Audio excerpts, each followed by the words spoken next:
Hello दोस्तों, कैसे हैं आप सभी लोग। सब उम्मीद है कि सभी लोग अच्छे होंगे।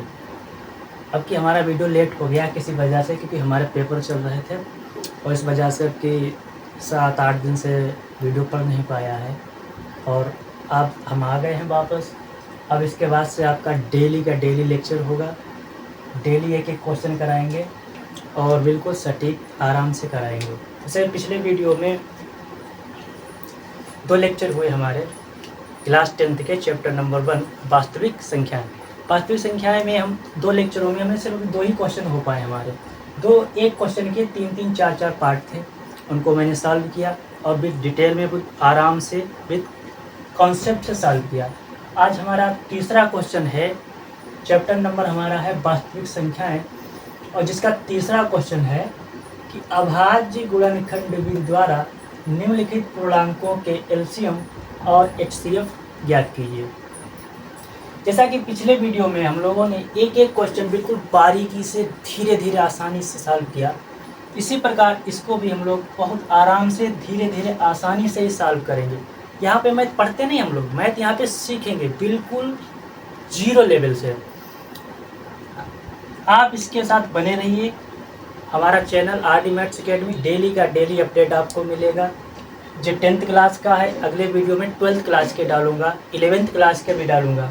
ऑल टोटल जितनी भी सारी NCERT की मैथमेटिक्स है, हम सारी मैथमेटिक्स एक एक करके उसको हम क्वेश्चन विद सॉल्व करेंगे। और जो इसकी PDF है, PDF आपको इसके नोट्स बनाने की ज़रूरत नहीं है।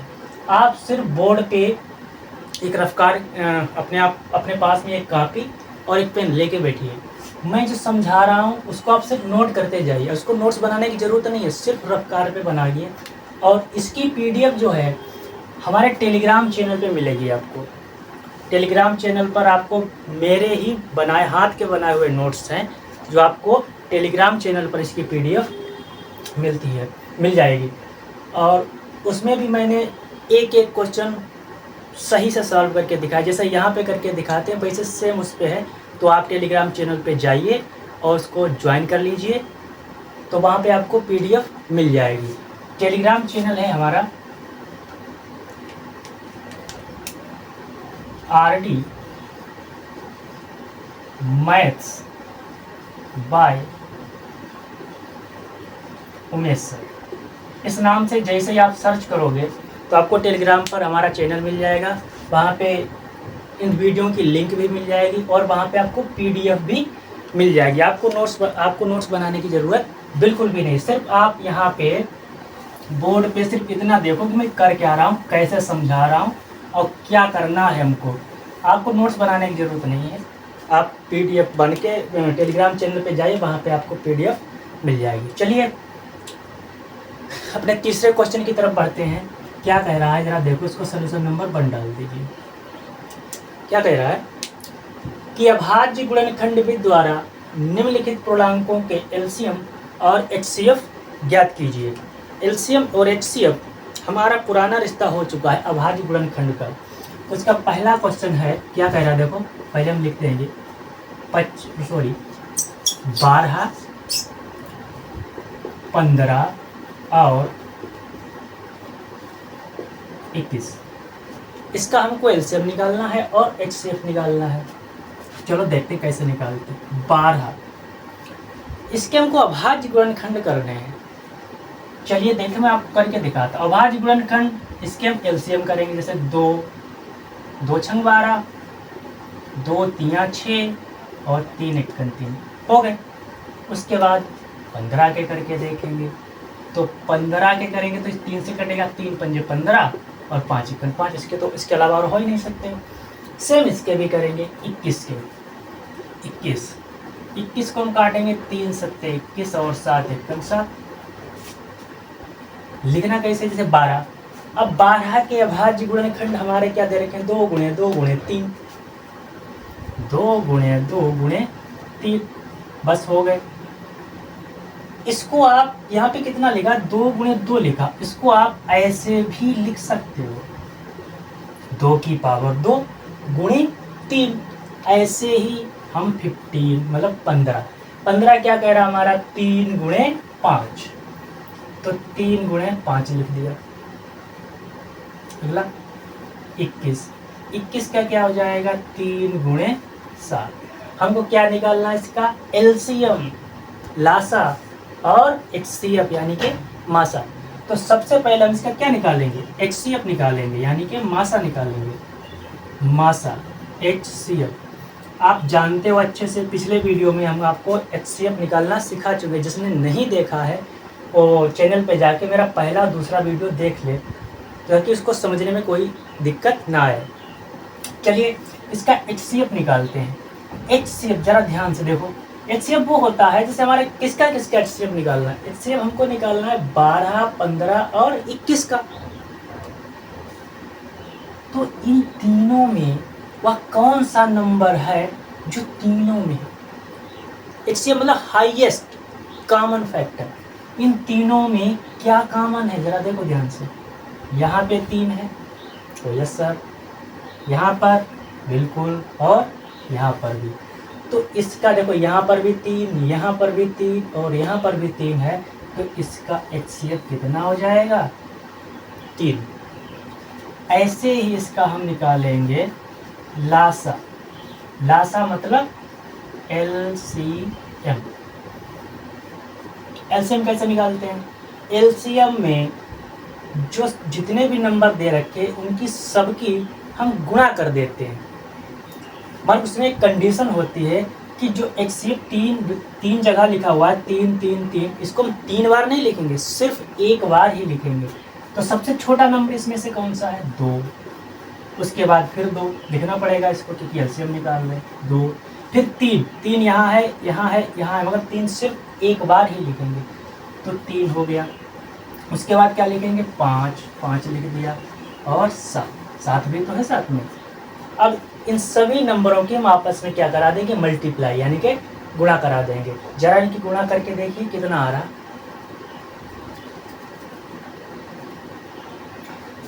चलो आराम से, हम भी थोड़े साथ में कर रहे हैं आप भी करिए। चलो आराम, देखो जब कोई लंबी गुणा हो तो जरूरी नहीं उसको एक बार में ही करें, नहीं तोड़ के करिए। हम सीख रहे हैं हर चीज़। देखो 2 दूनी 4, 4 तियाँ 12 लिख दिया। हमको भी तो नहीं आती है गुणा, हम भी तो ऐसे करते हैं। 5 और 7 की गुणा 35।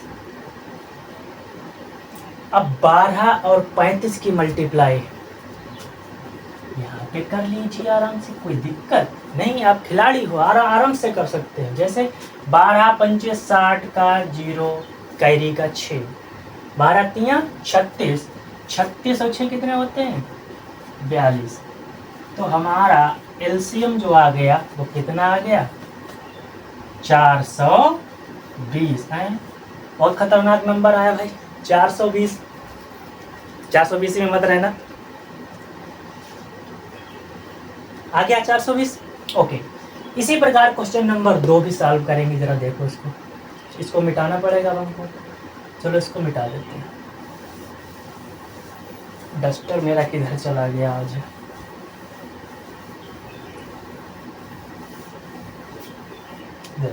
क्वेश्चन नंबर 2, 17, 23 और 29। जरा इसको सॉल्व करो जब तक इसको मैं साफ करता हूँ। बिल्कुल वैसे ही लगेगा। सबसे पहले आप 17 के अभाज्य गुणनखंड करेंगे और उसके बाद 23 के, उसके बाद 29 के, और सेम तरीके से सॉल्व करिए सर। देखो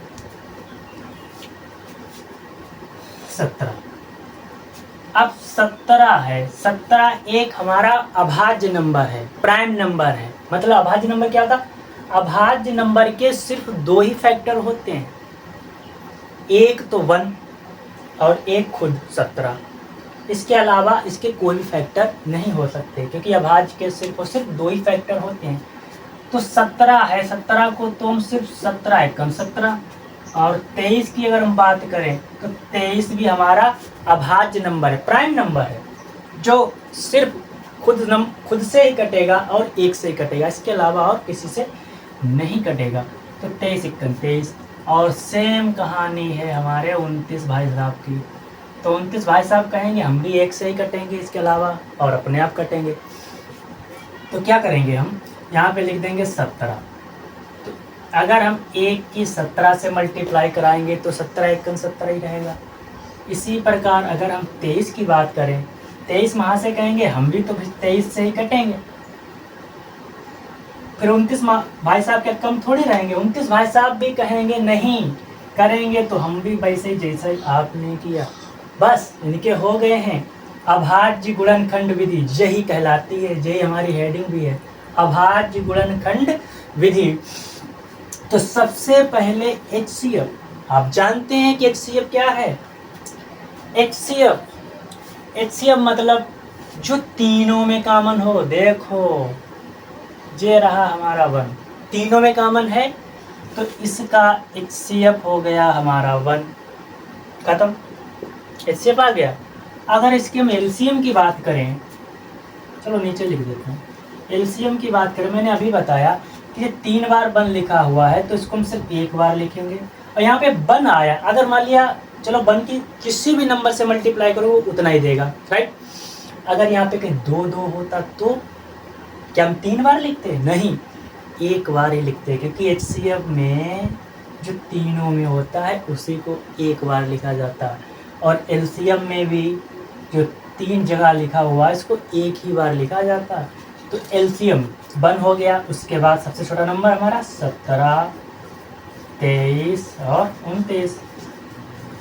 इसकी आप गुणा कर दीजिए, कितना आएगा, करिए गुणा, इसकी गुणा करिए भाई साहब जल्दी से। 17 गुणे 23 गुणे 29, 17 गुणे 23 गुणे 29,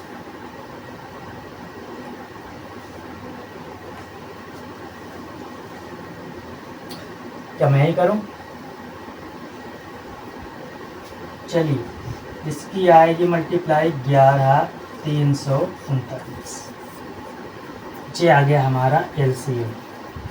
इसकी इन चारों की आपस में गुणा करना तो कितना आएगा, 11,339। हम इसकी गुणा कर चुके हैं। आप इसको वेरीफाई करने के लिए आप खुद अपने आप कर लीजिए, ऐसा तो नहीं कि मैं गलत बता रहा हूँ। हो सकता है गलती इंसान से होती है, और अक्सर लोग गलती से ही सीखते हैं। जब तक गलती नहीं करोगे आप मैथ नहीं सीख सकते। मैथ एक ऐसा खेल है, इसको प्रेशर में ज़बरदस्ती नहीं सीखा जाता। मैथ एक खेल है, आराम से सीखिए। और एक बार अगर जो दिमाग में बैठ गया सब ना, तो इसको निकाला नहीं जा सकता। और जो थ्योरी जो होती है, थ्योरी आप कितनी भी रट लो, उसके बाद आप मान सकते हैं 1 महीने तक याद रहे, 2 महीने में भूल जाओगे, 3 महीने में भूल जाओगे जरूर। तब की कितनी मेमोराइज आपकी कितनी अच्छी भी क्यों ना हो, आप थ्योरी जल्दी भूल जाते हैं। और अगर वही कॉन्सेप्ट आपका क्लियर है 6 महीने बाद, साल बाद, जब कभी तुम्हारे सामने आ रहे हैं, ऐसा हमने पढ़ा था, बाद में ऐसा होता है, हो जाता है बहुत आसानी से। तो ये तो क्वेश्चन हो गया कंप्लीट हमारा। और तीसरे की बात करें अगर हम, तीसरा हमारा क्या कहेगा, 8, 9 और 25। इनके भी हमको क्या करने हैं, अभाज्य गुणनखंड करने हैं। तो देखिए 8 के अगर हम फैक्टर करें तो 2 चौक 8, 2 दूनी 4 और 2 एकम तो सही हुए ना, लग तो सही है। फिर उसके बाद 9 के करते हैं, 3 तिया 9, 3 एकम 3, ठीक। उसके बाद हम 25 के अगर हम करें तो 5 पंजे 25 और 5 पचपन 5, इसके अलावा नहीं हो सकते ना। तो यहाँ पे हम लिखेंगे 8 के क्या रहे हमारे, 2 गुणे 2 गुणे 2, 2 कितनी बार आया, 3 बार। इसको हम ऐसे भी लिख सकते हैं 2 की पावर 3। अगर चलो छोड़ो, बार बार लिखते, लिखना चाहो लिख भी सकते हैं। 9 का क्या हो जाएगा, 3 गुणे 3, इसको क्या लिख सकते हो, 3 की पावर 2। अगला क्या दे रखा है, 25 का क्या हो जाएगा, 5 गुणे 5 यानी कि 5 की पावर 2। इसमें 1 लिखना पड़ेगा भाई साहब, इसमें 1 लिखना पड़ेगा। तो 1 सब में ऐड कर दीजिए, क्योंकि इसका मामला जो है थोड़ा अलग हो गया। अब पहले लिखने की जरूरत नहीं थी, अब है, क्यों जरा देख। HCl। ऊपर वाली लाइन में 2 है, मतलब 8 के गुणनखंड जो है उसमें 2-2 के आए पेयर हैं, 9 में 3-3 के आए हैं और 25 में 5-5 के आए। क्या ऐसा कोई नंबर दिख रहा है जो तीनों में हो? ऐसा कोई भी नंबर इसमें नहीं है। देखो 2 यहाँ है, 3 यहाँ है या 5 यहाँ, बाकी कोई नंबर नहीं। 1 इसलिए हमने इसमें ऐड किया है क्योंकि 1 जो है प्रत्येक नंबर का एक अभाज्य गुणनखंड होता है, वो अपनी तरफ से ऐड कर सकते। देखिए जरा, यहाँ 1 है, यहाँ 1 है और यहाँ 1 है, तो इसका HCF हमारा कितना हो जाएगा? 1। ऐसे इसका अगर हम LCM निकालें तो LCM में क्या करेंगे जरा देखो, 2 गुणे 2, अब इधर वाला नहीं लिखेंगे हम, चाहे लिख लो। अच्छा, 2 गुणे 2 गुणे 2 गुणे 3 गुणे 3 गुणे 5 गुणे 5, राइट। अब इसको ऐसा कैसे, 1 मिनट रुको, अच्छा यहीं पे कर देते हैं इसकी गुणा, इसके बराबर है, ठीक। इनकी सबकी करना, उनकी गुणा क्या करनी, गुणा है। 2 दूनी 4, 4 दूनी 8, 8 तियां 24, मैंने यहीं तक की है अभी। 2 दूनी 4, 4 दूनी 8, 8 तियां 24 गुणे 3 पंजे 15 और 15 की 5 से कराओगे तो कितना आ जाएगा? 75। 24 और 75 की मल्टीप्लाई कितनी होगी? करिए जरा अपने कार्य को। 24 और 75 जी,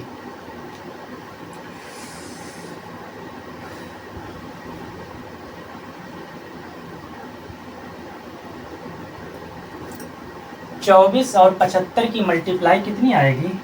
होगी इसकी आएगी 24 और 75 की 1800, और जई हमारा क्या हो जाएगा? लासा हो जाएगा। जई हो जाएगा हमारा लासा।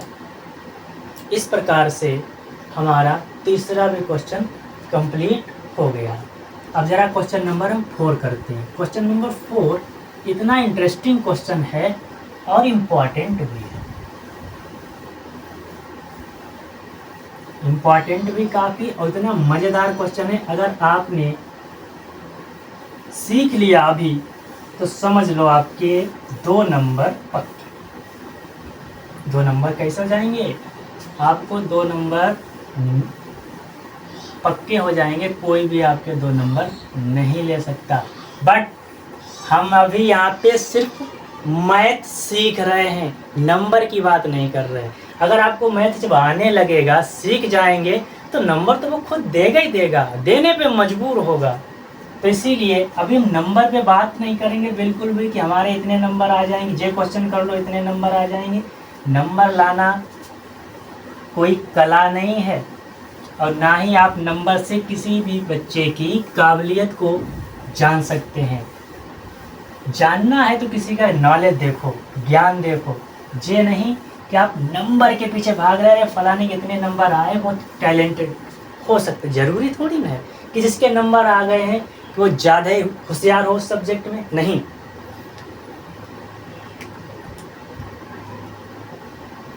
होशियार कभी कभी खेल जाते हैं, उनके अच्छे नंबर नहीं आ सकते। और कभी कभी ऐसा होगा, जैसे सुना भी होगा, किस बंदे के कभी पढ़ाई भी नहीं की, कुछ भी नहीं किया और नंबर इतने, तो ये तुक्का है।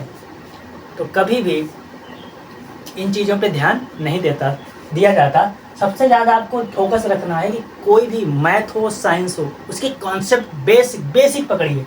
कॉन्सेप्ट अगर आपका क्लियर है, क्वेश्चन वो कहीं से भी घुमा के रख दिए तो आप सॉल्व कर सकते हैं। जैसे मान लिया जब मैंने क्वेश्चन कराया आपको, अगर यहाँ से वो नंबर चेंज कर दे और इस क्वेश्चन की थ्योरी चेंज कर दे तो आप तो फंस जाओगे। क्यों? क्योंकि आपने सिर्फ यही रटे थे लगाने के लिए।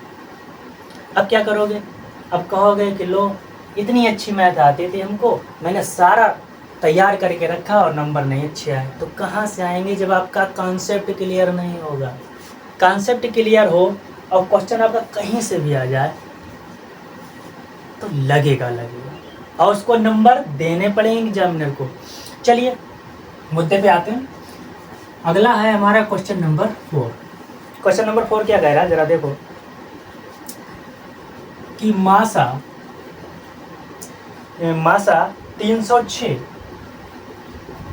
कामा 657, 306 गामा 657 बराबर 9 दिया है, ये दे रखा है। और लासा कितना दे रखा है जरा देखो, लासा दे रखा है 306 657 657 ज्ञात कीजिए। जरा आप इसको क्वेश्चन को पहले समझते हैं क्या कह रहा है। आपको यहाँ सिर्फ समझना है। आपको कोई भी क्वेश्चन अगर हम रफ कार्य करने के लिए दिए आप करके देखिए, ठीक है। इसको आप नोट्स बनाने की कोशिश मत करें, क्योंकि मेरे जो मैं पढ़ा रहा हूँ इसके पूरे के पूरे नोट्स आपको टेलीग्राम चैनल पे विद मेरे हैंड रिटन आपको नोट्स मिल जाएंगे। वहाँ से आप आराम से नोट्स बना लेना। सिर्फ आप यहाँ पे अपनी स्क्रीन पे ध्यान दीजिए कि मैं क्या कह रहा हूँ, क्या कर रहा हूँ, उस चीज़ पे फोकस रखो। देखो क्या कह रहा है क्वेश्चन, ध्यान से, कि मासा 306 और 657 बराबर 9। इसका मतलब समझो, कह रहा है कि 306 और 657 का मासा जो है वो 9 दे रखा है।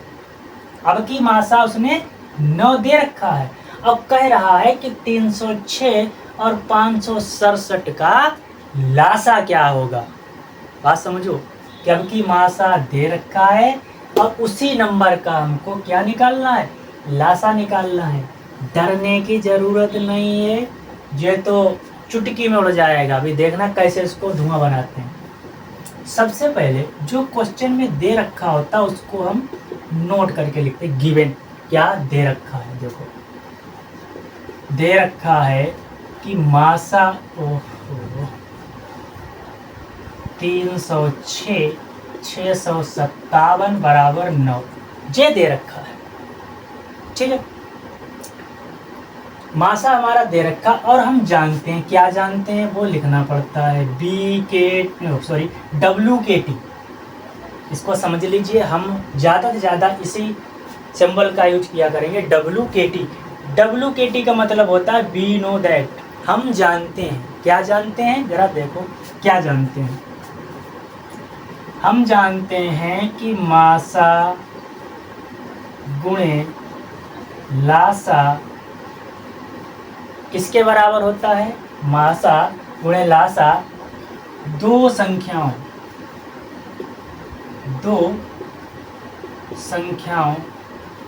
के गुणनफल के बराबर होता है।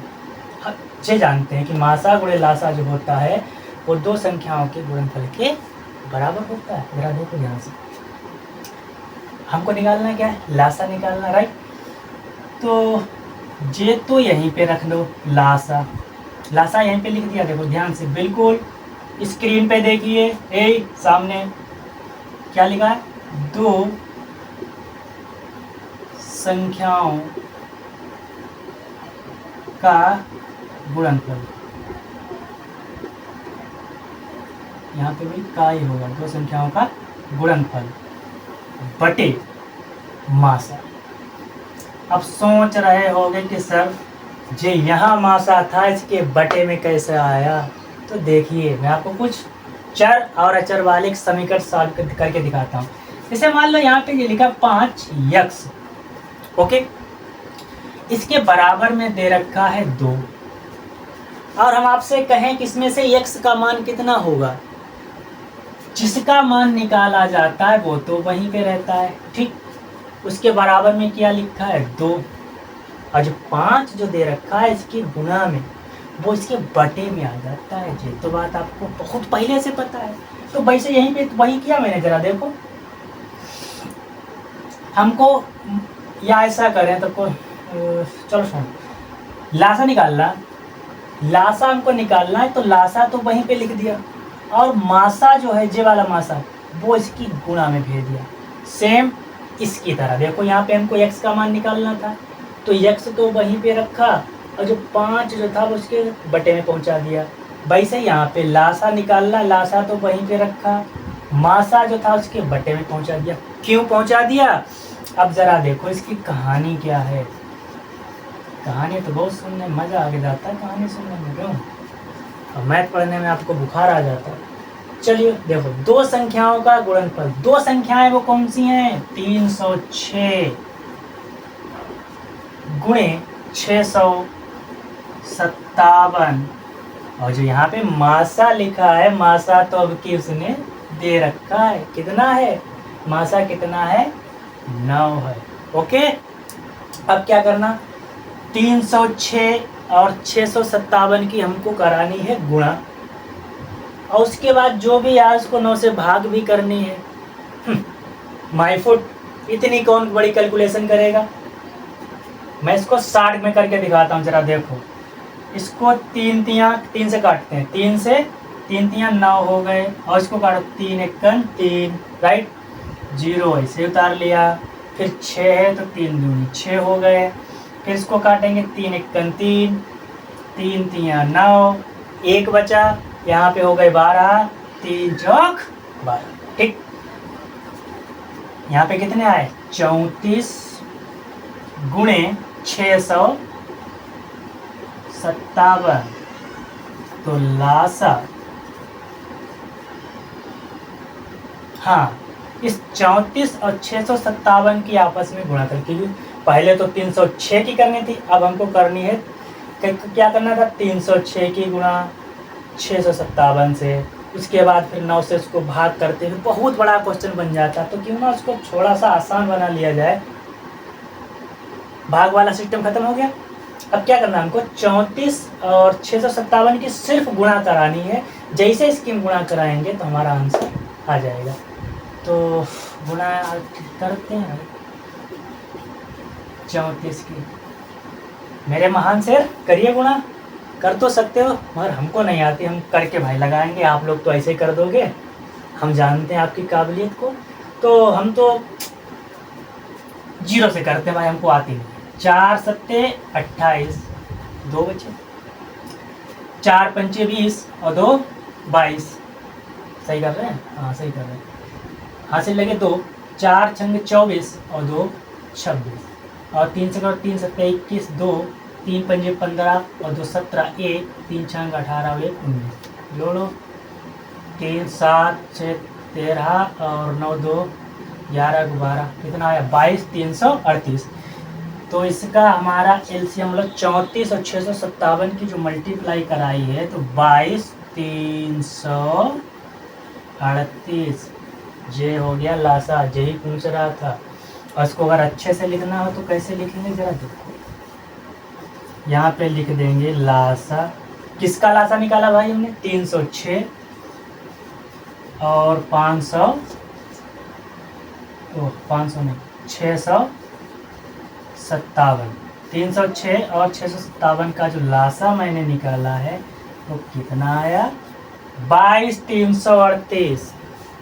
क्लियर है? ओके। गर्मी बहुत ज़्यादा पड़ रही है आजकल के, टेम्परेचर इतना ज़्यादा हो रहा है, 42-47 डिग्री, आदमी के पिघलने ना लगे। चलिए, इसी प्रकार हम क्वेश्चन नंबर अपने 5 की तरफ बढ़ते हैं, और उसके बाद हमारे क्वेश्चन 2 बचेंगे। 2 क्वेश्चन का जो वीडियो है हम इसका लेक्चर कल बना देंगे, उसके बाद नेक्स्ट एक्सरसाइज पे चले जाएंगे, राइट। तो चलो इसको मिटाते हैं, अपने नए क्वेश्चन पे बढ़ते हैं। क्वेश्चन नंबर 4, जो समझ में आ गया सबके? कोई बात नहीं, थोड़ा समझ में आया, चिंता करने की कोई बात नहीं कि मेरे को समझ में नहीं है, रोना नहीं है, इसके लिए हम हैं। रोने वाले को हम नहीं पढ़ाएंगे बिल्कुल भी, बस आप हिम्मत बनाए रखें, संघर्ष आपका है, मेहनत हमारी है, बस आप लगे रहें। सारा सिलेबस भी होगा कंप्लीट, और एक एक क्वेश्चन कराएंगे और सिखाएंगे। पहली बात, हमको मैथ सीखनी है, पढ़नी नहीं है। पढ़ना और सीखना दो अलग बातें हैं। जो मैं क्वेश्चन अब कराने जा रहा हूँ, सभी लोग कॉपी और पेन जो साइड में रख दो।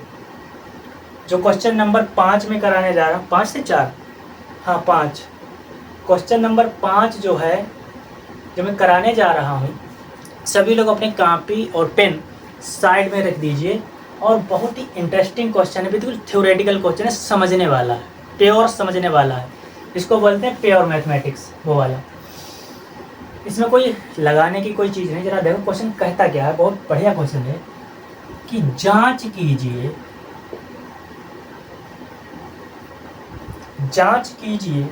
कि क्या किसी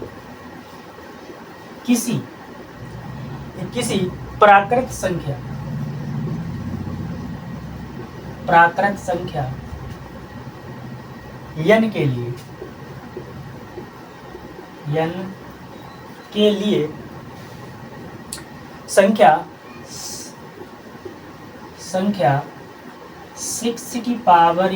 n के लिए संख्या 6 की पावर n अंक 0 यानी कि शून्य पर समाप्त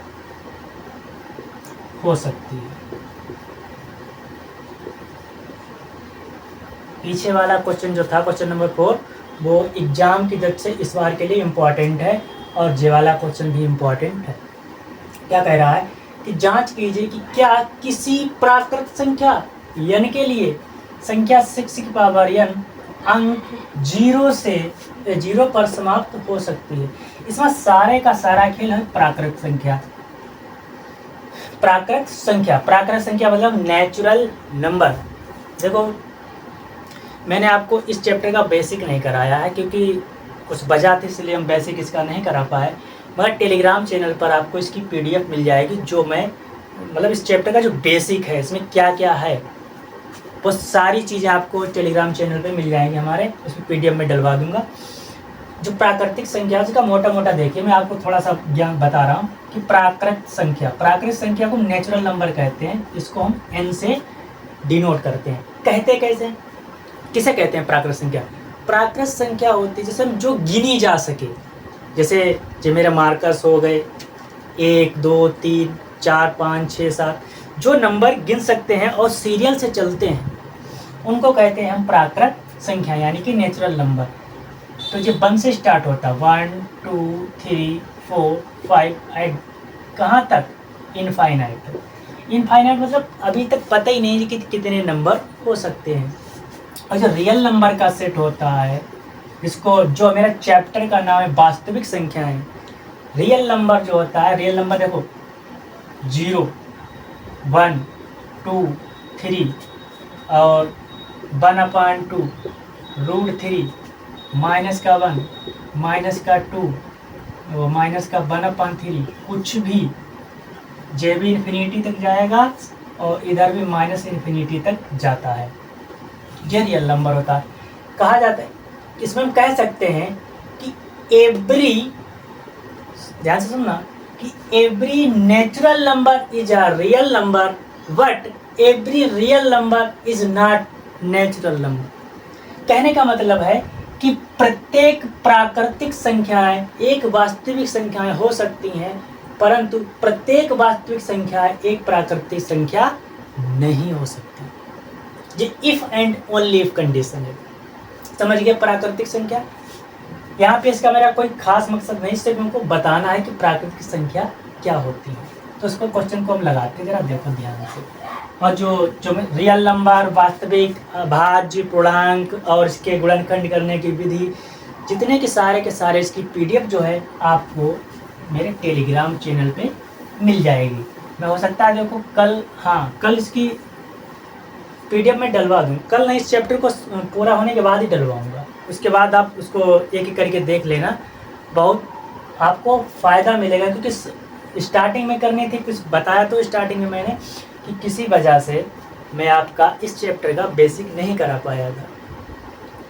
जो इसकी मैंने PDF जो तैयार करके रखी है, वो उसकी मैं टेलीग्राम चैनल पे डलवा दूँगा। इस क्वेश्चन को ज़रा ध्यान से देखो क्या कह रहा है। कह रहा है कि जाँच करना है हमको कि कोई नेचुरल नंबर, कोई प्राकृतिक संख्या n के लिए संख्या 6 की पावर n अंक 0 पर समाप्त हो सकती है। जब हमको बताना है कि अगर 6 की पावर n का मतलब है यहाँ पे 1 भी हो सकता है, 2 भी हो सकता है, 3 भी हो सकता है, 4, मतलब कुछ भी हो सकता है। कह रहा है कि 6 की पावर n अंक 0 पर समाप्त हो सकती है। पूछ रहा है आपसे कि क्या 0 पर समाप्त हो सकती है। जब हम बताएंगे कि हो सकती है या नहीं हो सकती है। जी हमसे पूछ रहा है, इसको खुद नहीं पता। ऐसा होता है कभी कभी कि जो हमसे पूछ रहा है कि क्या समाप्त हो सकती है, अब इसको हम बताएंगे कि समाप्त हो सकती है या नहीं हो सकती। जरा देखो, क्वेश्चन पूरा हो गया, ठीक है। सॉल्यूशन देखो क्या है कि यदि, अब ध्यान से सभी लोगों की नज़र जो बोर्ड पे होनी चाहिए, कि यदि कोई संख्या मतलब दुनिया का कोई भी नंबर, यदि कोई संख्या 0 पर, यदि कोई संख्या 0 पर समाप्त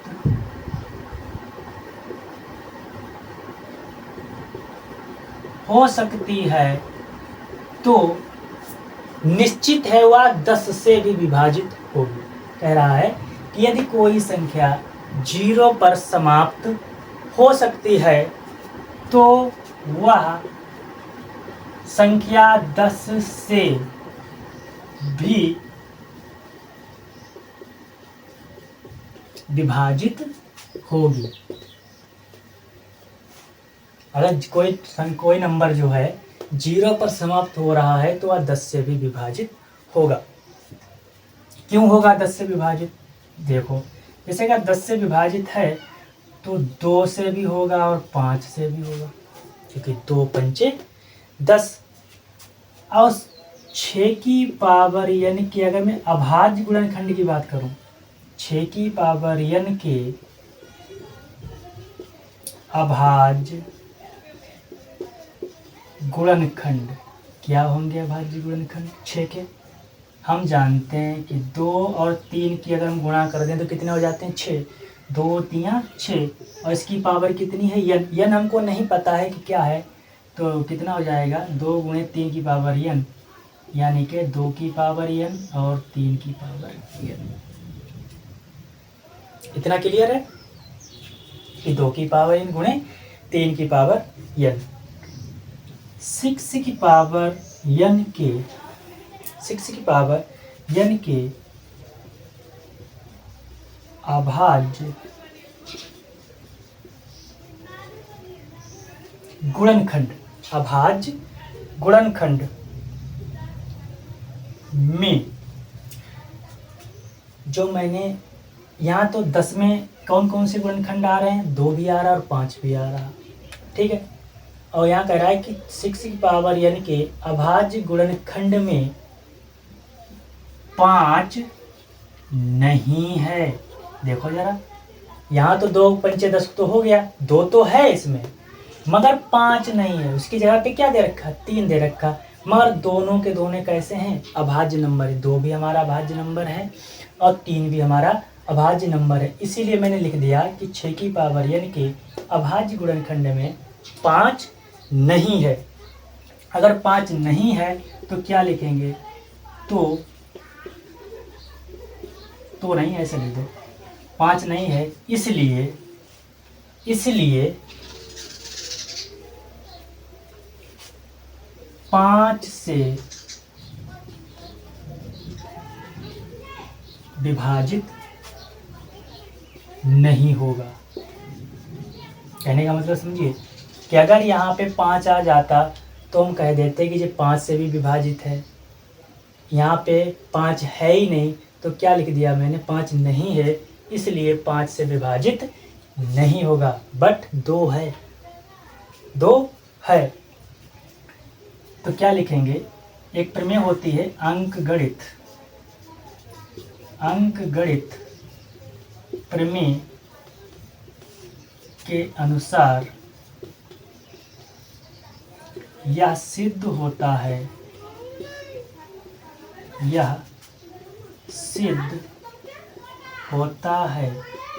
कि क्या सिद्ध होता है? कि अंकगणित प्रमेय के अनुसार यह सिद्ध होता है कि 6 की पावर n के अभाज्य गुणनखंड में 6 की पावर n में 6 की पावर n के अभाज्य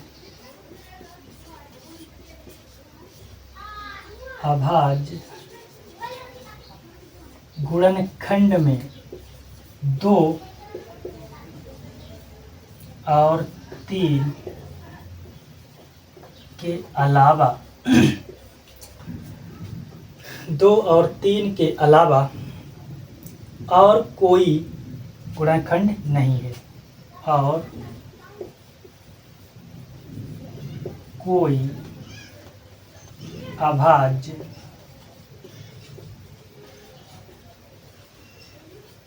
गुणनखंड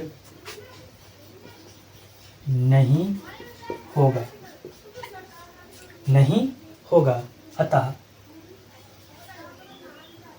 चलो यहीं पे लिख देने तो आएगा नहीं। अतः किसी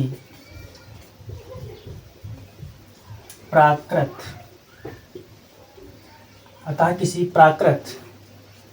संख्या n के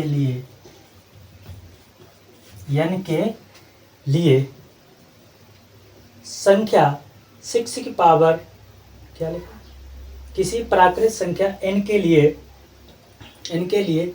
संख्या 6 की पावर n के लिए संख्या 6 की पावर n क्या था, हाँ 6 की पावर n अंक शून्य पर समाप्त हो सकती